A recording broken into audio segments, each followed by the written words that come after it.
आपने देखा तोमर ब्रदर्स को, जो कभी रायपुर में अंडे की रेडी लगाते थे। उन्होंने कैसे खड़ा किया करोड़ों का काला साम्राज्य। हिस्ट्री शीटर तोमर ब्रदर्स पिछले 5 दिनों से फरार हैं और पुलिस ने 37 लाख कैश समेत करोड़ों की जमीन, दस्तावेज जब्त किए हैं।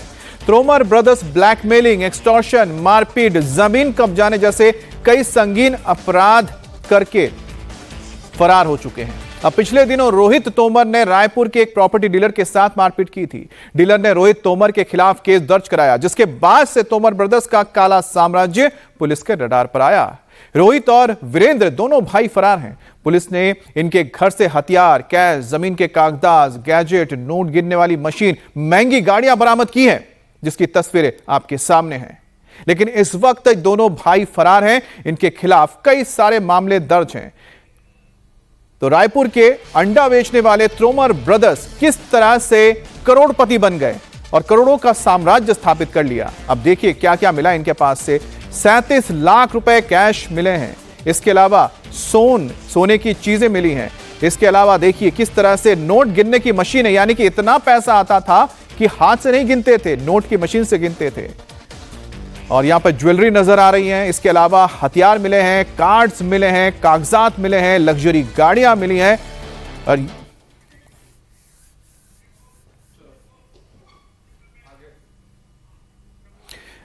तो आपको हम दिखा रहे हैं कि किस तरह से रिकवरी हुई है इस वक्त तोमर ब्रदर्स के घर से वो तमाम चीजें जिसको पुलिस ने मीडिया के सामने रखी हैं। तो यहां पर आप देख सकते हैं कि किस तरह से सोने के जेवरात, देखिए मोटे मोटे सोने के चेन यहां पर हैं। सोने के चेन यहां नजर आ रहे हैं, ज्वेलरी नजर आ रही है।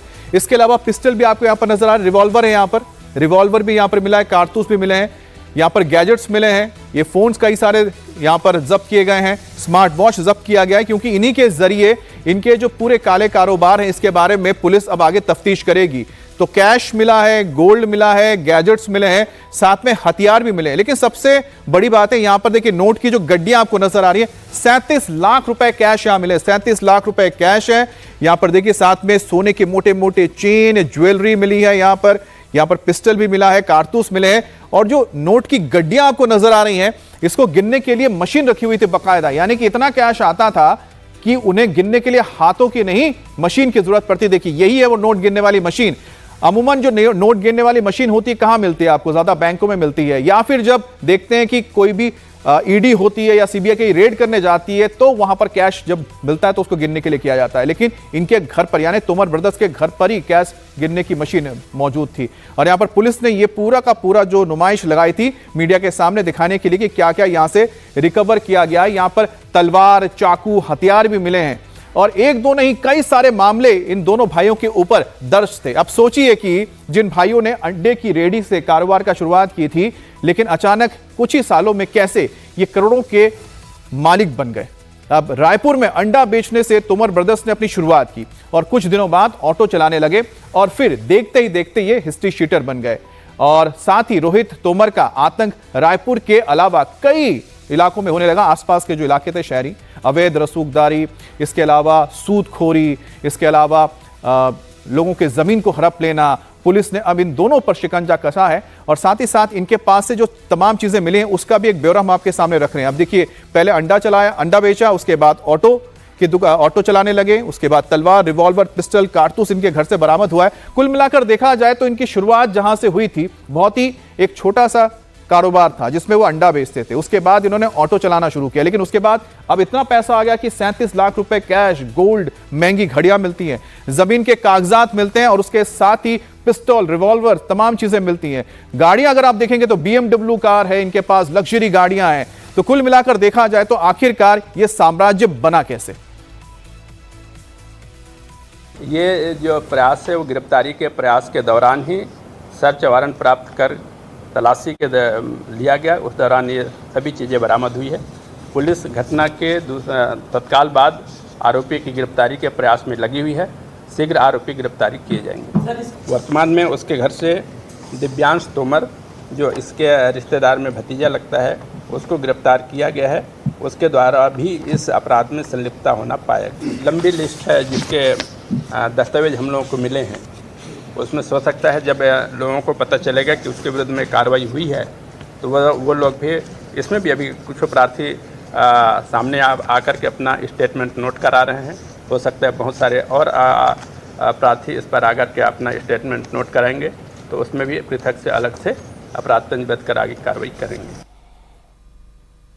तो पुलिस का मानना है कि फिलहाल जो है तफ्तीश की जा रही है, छापेमारी चल रही है। हालांकि उनके एक रिश्तेदार जरूर पकड़े गए जो भी इस पूरे क्राइम में संलिप्त हैं। 1 साल पहले रायपुर के हाइपर क्लब गोलीकांड में भी गिरफ्तार किया गया था रोहित तोमर को। अब देखिए कि 37 लाख कैश मिला है। गोल्ड कितना मिला है? करीब 734 ग्राम, 125 ग्राम चांदी और BMW, फॉर्च्यूनर, थार और ब्रेजा, ये गाड़ियां मिली हैं। सोचिए, BMW यानी कि करोड़ों की गाड़ियां हैं, यहां पर करोड़ों का सोना है, लाखों का कैश है जो इस वक्त इन तोमर ब्रदर्स के पास से जब्त किया गया है।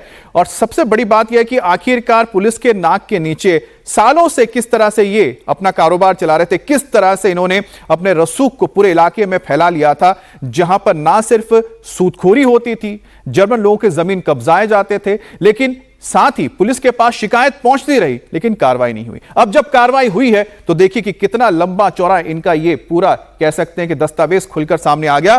क्या कहते हैं दस्तावेज? 37 लाख कैश मिलना, गोल्ड मिलना और साथ में महंगी महंगी गाड़ियां मिलना। हिसाब को लगाने जाए तो बेहिसाब आप कह सकते हैं कि संपत्ति इनके पास है। पुलिस को ये सामने आप जो देख रहे हैं इसके अनुसार नकदी रकम 37,10,350 रुपये, सोने चांदी के आभूषण 734 ग्राम, चांदी के आभूषण 125 ग्राम, इसके अतिरिक्त 1 नग रिवाल्वर, 1 नग पिस्टल, 10 नग जिंदा राउंड एवं आवाजी कारतूस, और इसके अतिरिक्त उनके पास में ये 5 बड़े तलवार, ATM card, DVR, stamp paper, laptop, iPad, ज़मीनों के दस्तावेज, कर्ज के हिसाब के रजिस्टर, और इसके अतिरिक्त 3 गाड़ियां जिसमें BMW car, 1 Thar, 1 Brezza car एवं अन्य सामग्री उसके घर से जब्त किया गया था। और हमारे साथ अनुराग अमिताभ जुड़ गए हैं जो इस खबर पर हमसे बात करेंगे, हमारे सहयोगी हैं। अनुराग, पुलिस तो हिसाब दे रही थी कि तोमर ब्रदर्स के घर से क्या क्या मिला, लेकिन देखने से तो लगता है कि इनके पास बेहिसाब संपत्ति है। अब तक कैसे पुलिस के नाक के नीचे चलाते रहे अपना धंधा? निश्चित तौर पर बड़ा सवाल भी यही है और बड़ी खबर भी इसीलिए बनी है कि राजधानी रायपुर में, जहां से पूरा प्रदेश चलता है पुलिस की नाक के नीचे, ये मिनी माफिया कैसे इतना बड़ा हो गया, कैसे गोल्डन गैंग के तौर पर ये लोन शार्किंग का धंधा करने लगे, ये पुलिस को पता ही नहीं चला। और ये लोन शार्किंग यानी सूदखेरी जो है अंडा जब ये बेचते थे उस दौरान चालू हुई, जब छोटे दुकानदारों को छोटा छोटा अमाउंट देकर इसका 10% ब्याज लेते थे, उससे इन्होंने ये अपना काला साम्राज्य ये शुरू किया। पूरे अगर कहें छत्तीसगढ़ में तो गलत नहीं होगा, लोन शार्किंग का अंदाजा लगाइए। इनका एक करीबी परिचित था करण नाम का शख्स, जिन्होंने 2-2 लाख करके इनसे तकरीबन 10 लाख रुपए लोन लिया, सिर्फ 10 लाख, महज 10 लाख रुपए लोन लिया, लेकिन 8 सालों में चुकाया उसने 1 करोड़ 10 लाख रुपए। उसके बावजूद 35 लाख रुपए का और बताया कि आपको यह देना बाकी है, यानी 10 लाख रुपए लेकर 1 करोड़ 45 लाख रुपए वसूलने की तैयारी कर रहे थे। वो शख्स जो अपना धंधा चलाना चाहता था, इनका दोस्त करण, 10 लाख रुपए लिए थे। अब वो नारायणपुर नाम के गांव में कपड़ों की फेरी लगा रहा है। कोई धंधा ऐसा नहीं था जो माफिया, जो बड़ा अंडरवर्ल्ड माफिया करता उस तरीके का ना करते हो, इसीलिए इनका नाम मिनी माफिया रखा गया था। चाहे एक्सटॉर्शन हो, जमीनों पर कब्जा हो, या कोई भी चीज ऐसी जिससे पैसा आता हो, तमाम तरीके के धंधों में इन्होंने अपना हाथ अपना रखा था। 100 से ज्यादा लोग रखे हुए थे इन्होंने, जो छोटे जो दुकानदार थे उन्हें ब्याज पे पैसा देते थे, सराफा कारोबारियों को पैसा देते, और जो बिल्डर्स हैं उन पर भी पैसा देते थे। चूंकि एक संगठन से जुड़े हुए थे इसलिए इनका नाम भी बड़ा था और टीम बड़ी थी, इसलिए रायपुर के अलावा पूरे छत्तीसगढ़ में इनका ये काला साम्राज्य इस तरीके से पनपता रहा कि जब कुछ दिनों पहले एक बिल्डर के साथ इनकी जब मारपीट हुई, प्रॉपर्टी ब्रोकर के साथ मारपीट हुई, जिसके बाद पुलिस ने जब छापा मारा तो 37 लाख रुपए नकद मिल रहा है, तकरीबन 750 ग्राम सोना मिल रहा है। ये तब है जब ये इनके घर से जब्ती हुई है। अंदाजा लगाया जा रहा है ये जो बरामदगी है ये और बढ़ेगी। अभी दोनों भाई फरार हैं, पुलिस ये मानकर चल रही है कि ये दोनों भाई छत्तीसगढ़ छोड़ चुके हैं। तमाम सीसीटीवी फुटेज की तहकीकात की जा रही है और अब धीरे धीरे आतंक इतना तगड़ा था इनका, मिनी माफिया के तौर पर मशहूर थे कि लोग अब तक स्पष्ट रूप से निकल कर नहीं आ रहे हैं, लेकिन एक के बाद एक अब लोगों की हिम्मत हो रही है और आ रहे हैं। तो पता चल रहा है कि रायपुर में सरकार की नाक के नीचे ये मिनी माफिया कैसे पल रहा था गोल्डन गैंग के रूप में। सरकार के लिए भी चेतावनी थी। हालांकि अब पुलिस ने कार्रवाई की और धीरे धीरे करके लोग आएंगे, लेकिन समझा जा सकता है अंडे के ठेले से लेकर एक मिनी अंडरवर्ल्ड बना देना ये अपने आप में सवालिया निशान था। बहरहाल लेकिन देर आए दुरुस्त है, अब पुलिस कार्रवाई कर रही है और पुलिस की इस कार्रवाई से आगे के खुलासे होंगे कि आखिरकार किनकी सरपरस्ती में ये जो तोमर ब्रदर्स है अपना ये पूरा कारोबार चला रहे थे। आप नजर बनाए रखें अनुराग इस खबर पर। अब सवाल तो मेघालय में खूनी हनीमून को लेकर भी उठ रहे हैं। इंदौर के यंग कारोबारी की मेघालय के शिलांग में हत्या कर दी गई और पत्नी सोनम का 15 दिन बाद भी कोई सुराग नहीं है। इस बीच राजा और सोनम रघुवंशी का नया सीसीटीवी फुटेज सामने आ गया है। 22 मई को शिलांग में दोनों एक होटल के बाहर स्कूटी से आते हुए दिखाई दे रहे हैं। फुटेज में साफ देखा जा सकता है कि दोनों होटल पहुंचने के बाद बैग रखते हैं और फिर स्कूटी पर घूमने निकल जाते हैं। यह वही स्कूटी है जो बाद में लावारिस हालत में बरामद की गई थी। सीसीटीवी फुटेज 4 मिनट 53 सेकंड का है। इस फुटेज से साफ है कि 22 मई को दोनों साथ थे और नॉर्मली होटल पहुंचे थे। 23 मई से राजा और सोनम लापता हो गए। बाद में 2 जून को राजा रघुवंशी की लाश मिली थी। पुलिस की तरफ से पुष्टि की गई है कि राजा का मर्डर हुआ है, लेकिन अब तक सोनम रघुवंशी का कोई सुराग नहीं मिल पाया है। तो आप सोचिए कि 15 दिन गुजर गए हैं लेकिन अभी तक सोनम के बारे में कोई जानकारी नहीं मिल पाई है। यह 22 मई के फुटेज को आप देख रहे हैं। 22 मई शिलांग की तस्वीर है जहां पर दोनों साथ में नजर आ रहे हैं और स्कूटी पे सवार हैं। हाथ में इनके बैग है, बैग को रखा जाता है। उसके बाद फिर दोनों घूमने के लिए निकल जाते हैं। करीब करीब 4.5 मिनट का ये एक वीडियो सामने आया, सीसीटीवी वीडियो, जिसमें साफ दोनों नजर आ रहे हैं। हालांकि 15 दिन गुजर चुके हैं। राजा की लाश मिली है लेकिन उनकी पत्नी सोनम कहां पर है, अभी तक इस बारे में कोई सुराग नहीं मिला है। इंदौर का कपल 20 मई को हनीमून के लिए मेघालय के शिलांग गया था। 2 जून को शिलांग के सोहरा इलाके में गहरी खाई में राजा का शव मिला था। राजा की हत्या और लापता सोनम की तलाश के बीच पुलिस से 5 सवाल है जो लगातार उनके परिवार वाले पूछ रहे हैं कि राजा की हत्या किसने और क्यों कर दी। राजा की पत्नी सोनम जिंदा है या नहीं, उसकी भी क्या हत्या कर दी गई है। खाई में राजा की डेड बॉडी के पास मिली लेडी सफेद शर्ट किसकी है, जो ये सफेद शर्ट मिली है ये किसकी है। सोहरा में राजा सोनम ने घूमने के लिए जो गाइड लिया था वो कौन है और वो कहां पर है। और राजा की डेड बॉडी के पास से हीरे का ब्रेसलेट और पर्स गायब है, लेकिन स्मार्ट वॉच उसके हाथ में ही था। ऐसे में क्यों पुलिस हर एंगल से मामले की जांच नहीं कर रही है। तो अब सवाल ये उठता है कि क्या सोनम को किडनैप किया गया है, क्या वो जिंदा है। ये बहुत सारे सवाल इस वक्त परिवार की ओर से किए जा रहे हैं। अब राजा रघुवंशी की पोस्टमार्टम रिपोर्ट से कई बड़े खुलासे हुए, वो भी बता देते हैं क्या है। इंदौर के कारोबारी की बेरहमी से हत्या की बात सामने आई है और पेड़ काटने वाले हथियार से बताया जा रहा है राजा की हत्या की गई है। धारदार हथियार का इस्तेमाल किया गया जिससे कई वार किए गए। मेघालय पुलिस के मुताबिक वारदात को अंजाम देने के लिए इस्तेमाल किया गया हथियार बरामद कर लिया गया है। हथियार नारियल जैसे बड़े से पेड़ काटने वाले हथियार का इस्तेमाल किया गया, यानी कि जिससे हथियार का इस्तेमाल हुआ है वो तो पुलिस के पास है। इस खूनी हनीमून की चश्मदीद राजा की पत्नी सोनम है जो कि इस वक्त मिसिंग है, गायब है। सोनम का अभी तक कुछ पता नहीं लग पाया है। तो धारदार हथियार से हत्या की गई है राजा की और बताया जा रहा है जिससे नारियल का पेड़ काटा जाता है वैसे किसी हथियार से राजा की हत्या की गई है। और इंदौर के कारोबारी राजा की हत्या के बाद अब पूरा परिवार यही जानने की कोशिश कर रहा है कि आखिरकार क्यों उनके बेटी की हत्या कर दी गई और उनकी बहू इस वक्त कहां है। अगर वो है तो क्या वो जिंदा है, क्या उसकी किडनैपिंग की गई है, क्योंकि वही इस राज से पर्दा उठा सकती है। ये 22 मई की तस्वीर आप देख रहे हैं। 22 मई शिलांग की तस्वीर है जहां पर दोनों नजर आ रहे हैं। दोनों हनीमून के लिए पहुंचे थे, खुश नजर आ रहे हैं।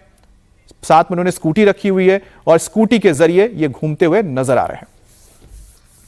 और अब बात करेंगे कोटा में किस तरह से बैंक से एक महिला रिलेशनशिप मैनेजर ने पैसे उड़ाए धोखाधड़ी से, उसके बाद वो फंस गई। साक्षी गुप्ता ने धोखाधड़ी से ग्राहकों के खातों से 4 करोड़ 58 लाख रुपए निकाल लिए। मैनेजर ने इन पैसों को शेयर मार्केट में लगाया। रुपए निकालने से पहले ग्राहकों के मोबाइल नंबर बदल दिए गए ताकि उन तक किसी भी तरह के ट्रांजैक्शन को लेकर कोई सूचना ना पहुंचे। आरोपी महिला ने अपने परिवार के भी लाखों रुपए लिए और शेयर मार्केट में लगा दिए। उम्मीद यह थी कि यह पैसा लगाकर वो डबल कमाई कर लेंगी, लेकिन ऐसा हुआ नहीं। धोखा दे दिया मार्केट ने और उसके बाद वो फंस गई। अब 41 ग्राहकों के 110 अकाउंट से करीब 4.5 करोड़ रुपए निकाल लिए गए, उनको बिना सूचना दिए, और उनके मोबाइल नंबर बदल दिए गए ताकि किसी भी तरह के ट्रांजैक्शन को लेकर कोई भी सूचना मैसेज के जरिए उनके मोबाइल पर ना पहुंचे।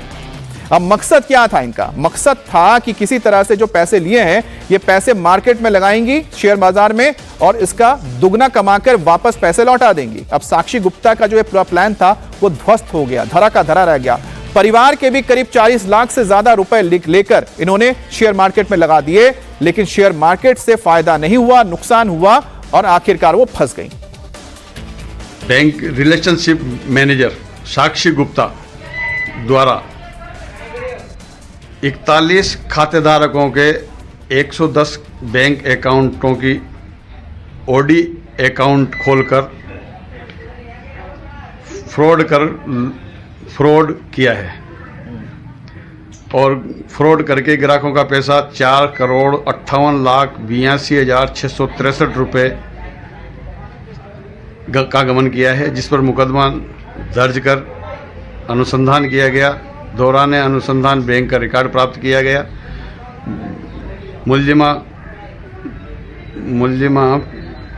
साक्षी को उसके पियर रावत बाटा से गिरफ्तार कर अनुसंधान किया गया। उसके द्वारा काम में लिए गए मोबाइल व लैपटॉप को जब्त किया गया। और पंजाब के फिरोजपुर में दिन दहाड़े फायरिंग करने वाली एक घटना सामने आई है और अभी भी जो लोग फायरिंग करते हुए दिखे थे वो पुलिस की गिरफ्त से बाहर है। मामले में कई घंटे बीतने के बाद भी कोई गिरफ्तारी नहीं हुई है।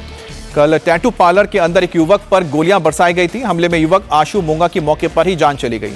मक्खू गेट के पास एक युवक आशु मोंगा टैटू कैफे में मौजूद था, तभी दूसरे गुट के कई बदमाश एक साथ पहुंचते हैं। कोई स्कूटी से पहुंचा तो कोई बाइक से था तो किसी के पास कार थी। बदमाशों ने कैफे के अंदर घुसकर आशु मोंगा पर कई राउंड गोलियां दाग दी।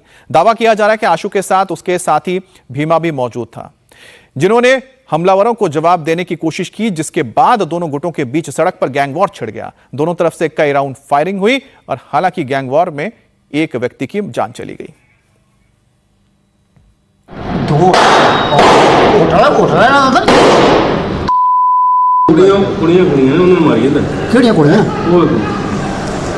अच्छा ਉਹ ਕੁੜੀਆਂ ਉਹ ਖੜਾ ਉਹ ਮੁੰਡਾ ਮਾਰੀ ਜਾਂਦਾ ਉਹ ਟਰੈਕਟਰ ਦੇ ਦੁਆਲੇ ਓਏ